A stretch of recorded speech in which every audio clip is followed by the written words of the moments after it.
दोस्तों दोपहर का समय था और एक मोटरसाइकिल पर एक 26 साल का लड़का जिसका नाम विशाल था और एक 28 साल की महिला जिसका नाम काव्या था वो बैठी हुई थी और विशाल गाड़ी चला रहा था। दोस्तों काव्या दिखने में बहुत ज्यादा खूबसूरत थी और उसकी उभरी हुई छातियां लोगों को बहुत ज्यादा आकर्षित करती थी। जब भी कोई काव्या को देखता था तो उसकी निगाह उसकी चेहरे पर ना पड़ के कहीं और चली जाती थी। दोस्तों काव्या और विशाल एक ही मोटरसाइकिल पर बैठकर अपने रिश्तेदार के घर पर जा रहे थे। तभी रास्ते में एक गांव आया तो काव्या विशाल से कहने लगी कि आगे कहीं जगह देखकर गाड़ी रोक लेना, मुझे टॉयलेट लगी है, मुझे टॉयलेट करने जाना है। लेकिन गांव पार करने के बाद जब खेतों का कच्चा रास्ता आया तो विशाल ने गाड़ी रोक दिया और काव्या टॉयलेट करने के लिए खेतों में चली गई। तभी विशाल भी धीरे धीरे कदमों से होते हुए उसके पीछे पीछे गया और जाकर उसको देखने लगा। उसके बाद जैसे ही काव्या बाहर निकली टॉयलेट करके तो विशाल काव्या को खेतों के अंदर चलने के लिए कहने लगा।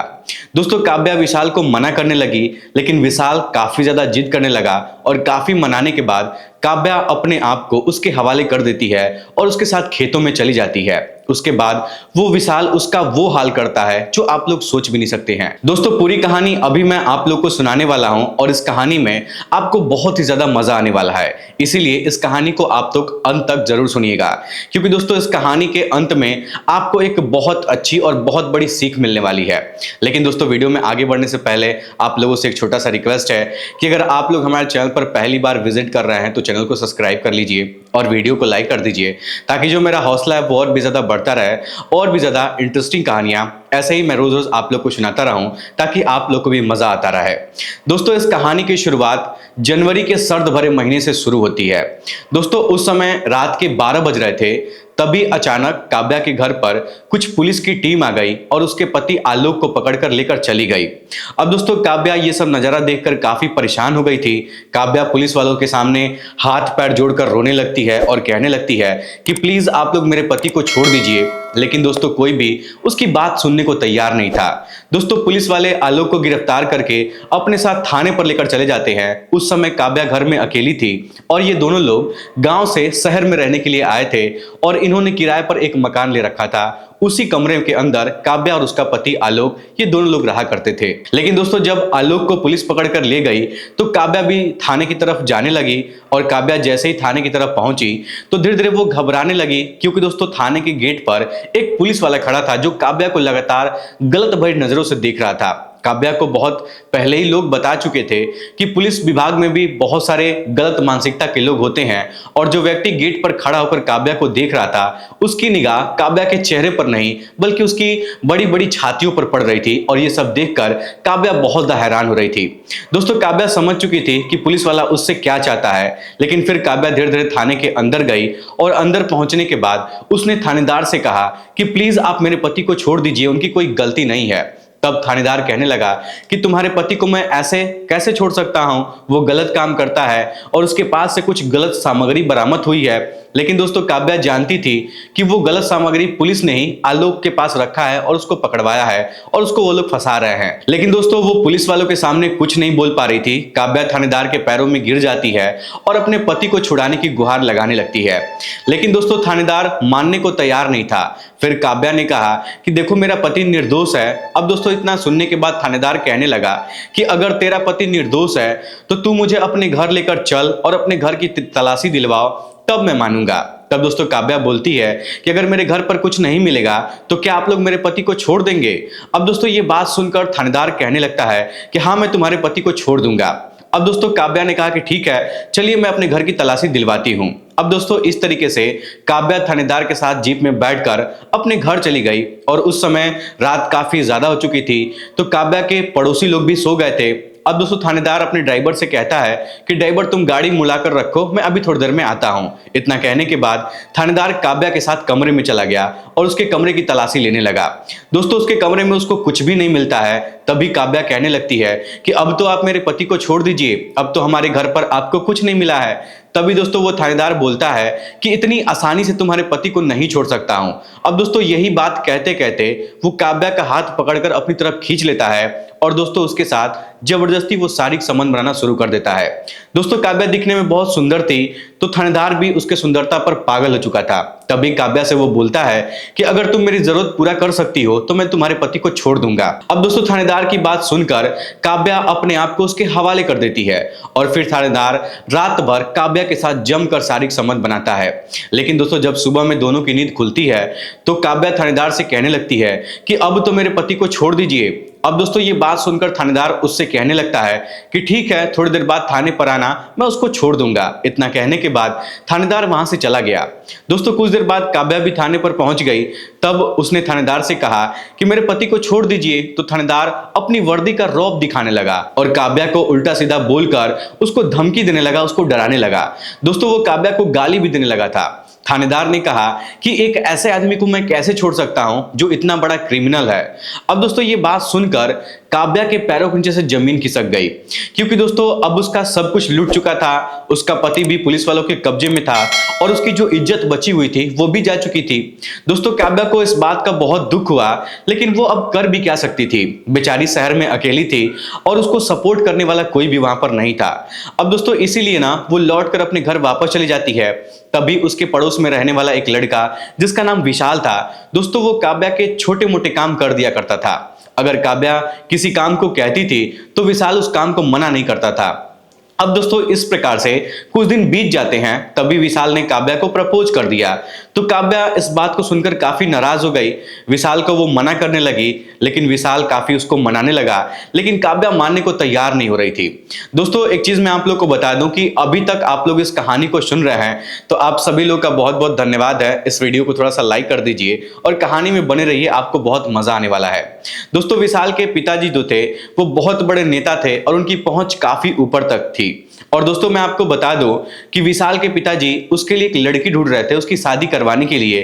तभी उनको यह बात पता चल जाता है कि विशाल अपने ही पड़ोसी में रहने वाली काव्या, जिसका पति जेल में है, उसको पसंद करता है। तो विशाल के पिताजी को बहुत चिंता सताने लगती है और वो क्या करते हैं कि विशाल और काव्या का मिलना जुलना एकदम से बंद कर देते हैं। अब दोस्तों काव्या एकदम से अकेली पड़ गई थी। तभी थाने पर किसी व्यक्ति का फोन आया और थानेदार से उसने कहा कि आलोक को छोड़ दो या फिर उसको कहीं और शिफ्ट कर दो, नहीं तो आलोक की जो गैंग है वो थाने पर हमला करने वाली है और थाने में इस समय सिपाहियों की संख्या कम है। इसीलिए जल्दी से जल्दी हो सके तो आलोक को कहीं हटा दो, उसका ट्रांसफर करवा दो या फिर उसको छोड़ दो। अब दोस्तों जब ये फोन वहां पर आता है ना, तो सिर्फ एक फोन से पूरे थाने में हंगामा मच जाता है, सभी लोग हिल जाते हैं और सभी लोग जल्दी जल्दी करके आलोक को दूसरी जगह शिफ्ट करवाने लगते हैं। लेकिन दोस्तों जैसे ही आलोक उस पुलिस वालों की गाड़ी में बैठकर रास्ते से होते हुए जा रहा था, तभी दोस्तों आलोक की गैंग पुलिस को चारों तरफ से घेर लेती है और बलपूर्वक आलोक को वहां से छुड़ाकर लेकर चली जाती है।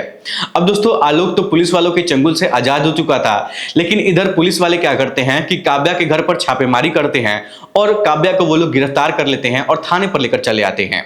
अब दोस्तों पुलिस वालों को उम्मीद थी 100% कि काव्या को पकड़ लिया गया है तो आलोक भी वहां पर जरूर आएगा। लेकिन दोस्तों काफी दिन बीत गए, लेकिन आलोक वहां पर नहीं आया। इधर जो काव्या थी वो थाने में रहती थी, उसकी हालत खराब हो चुकी थी, क्योंकि दोस्तों जो थानेदार था ना वो रोज रोज काव्या के साथ थाने के अंदर इस संबंध स्थापित करने लगा था। दोस्तों काव्या मजबूर हो चुकी थी और उसकी मजबूरी का वो फायदा उठा रहा था। तभी दोस्तों काव्या को याद आया कि विशाल उसको एक दिन प्रपोज किया था। तभी उसने थानेदार से कहा कि मुझे फोन चाहिए, फोन पर किसी से बात करना है। तो थानेदार अपना मोबाइल उसको दे दिया। तो काव्या विशाल को फोन की और दोस्तों जब विशाल काव्या का आवाज सुना तो बहुत ज्यादा खुश हो गया, खुशी के मारे एकदम से पागल हो गया। लेकिन तभी काव्या फोन पर रोने लगी तो विशाल पूछने लगा कि तुम क्यों रो रही हो, आखिर वजह क्या है। तब दोस्तों काव्या अपनी पूरी कहानी उसको बताती है और जब पूरी हकीकत के बारे में विशाल जान जाता है तो उसके पैरों के नीचे से जमीन खिसक जाती है, क्योंकि दोस्तों वो जानता नहीं था कि इस बीच में काव्या के साथ क्या क्या हो चुका है। दोस्तों विशाल गुस्से से उठता है और सीधा अपने पिताजी के पास पहुंच जाता है और अपने पिताजी से कहने लगता है कि मुझे आधे घंटे के अंदर काव्या यहां मेरे घर पर चाहिए। अब दोस्तों विशाल के पिताजी कहने लगते हैं ना कि बेटा ये कानूनी मामला है, इतनी आसानी से कुछ नहीं हो सकता है। तो ये सुनकर विशाल अपने पिताजी को धमकी देने लगता है और बोलता है कि अगर आप मेरा कहा हुआ नहीं मानेंगे तो आज मैं सुसाइड कर लूंगा और आप मेरा मरा हुआ मुंह देखेंगे। अब दोस्तों बेटे की इस बात को सुनकर विशाल के पिताजी तुरंत अपना फोन इधर उधर घुमाना शुरू कर देते हैं और दोस्तों आधे से 1 घंटे के अंदर काव्या विशाल के घर पर पहुंच जाती है। जब काव्या घर पर पहुंचती है तो विशाल के पिताजी पूछते हैं कि बेटा अब तो खुश हो ना। तो दोस्तों विशाल कहने लगता है कि पिताजी मैं अभी खुश नहीं हूं, मैं इस औरत से शादी करना चाहता हूं। तब दोस्तों उसके पिताजी कहने लगते हैं कि तुम बेवकूफ हो, अपनी जिद क्यों नहीं छोड़ रहे हो, ये तुम्हारी जिद कभी भी पूरी नहीं हो सकती है। तब दोस्तों विशाल कहने लगता है कि पिताजी एक मजबूर औरत का इतने सभी लोग फायदा उठा रहे हैं, और वैसे भी पिताजी आप ही ने मुझसे कहा करते थे कि आप हमारी शादी एक गरीब बेटी से करवाएंगे, गरीब घर के लड़की से करवाएंगे, तो ये भी तो एक गरीब है ना, और ये भी मजबूर है। तब दोस्तों विशाल के पिताजी कहने लगते हैं कि बेटा मुझे पता है, मैं जानता हूं, लेकिन इसका अभी पति है और इसका पति अभी जिंदा है, तो उसके जिंदा रहते हुए तुम्हारी शादी इससे कैसे हो सकती है। तभी दोस्तों काव्या भी विशाल से शादी करने के लिए मना करने लगती है, लेकिन दोस्तों विशाल के मन में काव्या के प्रति प्यार बहुत ज्यादा था, इसलिए दोस्तों विशाल जो था ना वो थानेदार से बदला लेने के लिए सोचने लगता है। लेकिन दोस्तों विशाल थानेदार से बदला ले पाता उससे पहले ही ऊपर वाले भगवान की लाठी चल चुकी थी। दोस्तों उस थानेदार के जो पाप का घड़ा था वो भर चुका था। एक दिन कुछ ऐसा हुआ था कि थानेदार जो था वो रात में अपनी जीप लेकर जा रहा था, तभी सड़क के किनारे एक झोपड़ी उसको दिखाई दी, और जब थानेदार झोपड़ी के अंदर गया तो वहां पर एक अकेली विधवा महिला सोई हुई थी। तो थानेदार उस अकेली महिला के साथ जबरदस्ती छेड़खानी करने लगा और ना चाहते हुए भी उसके साथ संबंध बनाने लगा। दोस्तों उस दिन तो सब कुछ ठीक था, कुछ नहीं हुआ, लेकिन जैसे ही कुछ दिन गुजरा तभी अचानक थानेदार की तबीयत खराब हो गई। जब वो डॉक्टर के पास गया अपना जांच करवाने के लिए, तो उस जांच में कुछ ऐसा निकलकर सामने आया जिसको देखकर उस थानेदार के पैरों के नीचे से जमीन खिसक गई थी, उसकी पूरी दुनिया ही उजड़ गई थी। दोस्तों वो जांच HIV पॉजिटिव की थी, क्योंकि उस झोपड़ी में रहने वाली महिला के साथ थानेदार संबंध बनाया था, तो उस महिला को एड्स बीमारी हुई थी और यह बीमारी इसको भी हो गई थी, जिसकी वजह से इसकी तबीयत लगातार बिगड़ने लगी और तबीयत खराब होने की वजह से उसकी मृत्यु हो गई। अब दोस्तों जब ये बात पुलिस विभाग में पता लगी तो सब में हंगामा मच गया, और फिर उस महिला की तलाश की गई जिस महिला के साथ वो संबंध बनाया था। तब जाकर पूरे विभाग को पता चला कि उस महिला के साथ संबंध बनाने की वजह से बीमारी हुई है, और बीमारी होने की वजह से थानेदार साहब की मौत हो गई है।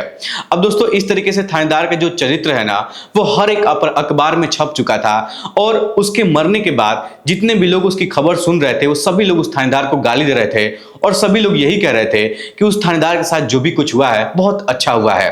दोस्तों इस कहानी को सुनने के बाद आप लोग क्या कहना चाहेंगे, अपनी राय हमें कमेंट बॉक्स पे जरूर दीजिएगा। दोस्तों इधर जो काव्या थी वो काफी समय तक अपने पति आलोक का इंतजार करती है, लेकिन कुछ समय बाद काव्या को पता चलता है कि आलोक की जो लाश है वो एक तालाब के सामने बरामद हुई है। तो काव्या कहीं ना कहीं बहुत ज्यादा टूट जाती है, लेकिन दोस्तों विशाल ने उसका साथ नहीं छोड़ा था और अंत तक उसका साथ निभाया था, और अपने पिता को काव्या से शादी करने के लिए भी मना लिया था।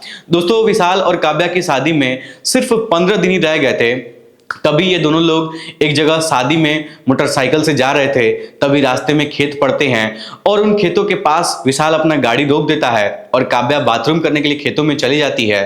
तो दोस्तों विशाल भी पीछे पीछे उसके जाता है, और जब काव्या टॉयलेट करके बाहर आती है तो विशाल काव्या को खेतों में जाने के लिए कहने लगता है, लेकिन काव्या मना करने लगती है। लेकिन काफी जिद करने के बाद, दोस्तों काफी मनाने के बाद जो काव्या थी वो मान जाती है, और इस तरीके से वो लोग खेतों में जाते हैं, और फिर दोनों एक साथ वहां पर खेतों के अंदर शारीरिक संबंध स्थापित करते हैं। उसके बाद ये दोनों लोग अपने रिश्तेदार के पास चले जाते हैं, और कुछ दिन बाद धूमधाम से दोनों की शादी भी हो जाती है। दोस्तों अभी तक ये दोनों एक साथ हैं, दोनों के 2 बच्चे हैं, एक बेटा है और एक बेटी है, और दोस्तों ये दोनों लोग हंसी खुशी अपने परिवार के साथ अपनी जिंदगी गुजार रहे हैं। दोस्तों इस कहानी को आप लोग कहां से सुन रहे हैं, आप लोग हमें कमेंट बॉक्स में बताइएगा, क्योंकि जब भी मैं आप लोगों का कमेंट पढ़ता हूं तो मुझे बहुत अच्छा लगता है कि इतने दूर दूर से लोग हमारी वीडियो देखते हैं। दोस्तों इस कहानी से हमें यह सीख मिलती है कि किसी भी पद पर बैठे हुए आदमी को घमंड नहीं करना चाहिए, क्योंकि जब ऊपर वाले की लाठी पड़ती है ना तो उसमें आवाज नहीं आती है और सारा काम तमाम हो जाता है। और दोस्तों एक चीज मैं आपको बता दूं कि इस कहानी से ये कहानी हमें यह सीख देती है कि हमें अपने शक्ति का दुरुपयोग कभी भी नहीं करना चाहिए।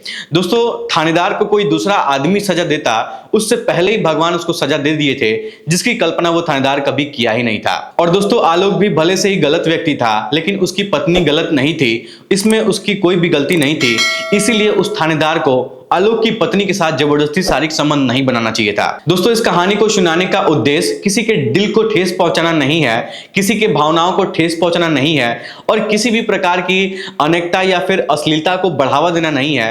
दोस्तों इस कहानी का उद्देश्य सिर्फ इतना सा है कि हमारे समाज में इस प्रकार की बहुत घटनाएं हो रही हैं, और जागरूकता आप लोग को फैलाना है कि ताकि आप लोगों से ऐसी गलती ना हो। तो दोस्तों ये थी आज की कहानी, आपको कैसी लगी हमें कमेंट बॉक्स में जरूर बताइएगा। वीडियो पसंद आया तो वीडियो को लाइक, चैनल सब्सक्राइब जरूर करिएगा। आप सभी लोग का बहुत बहुत धन्यवाद।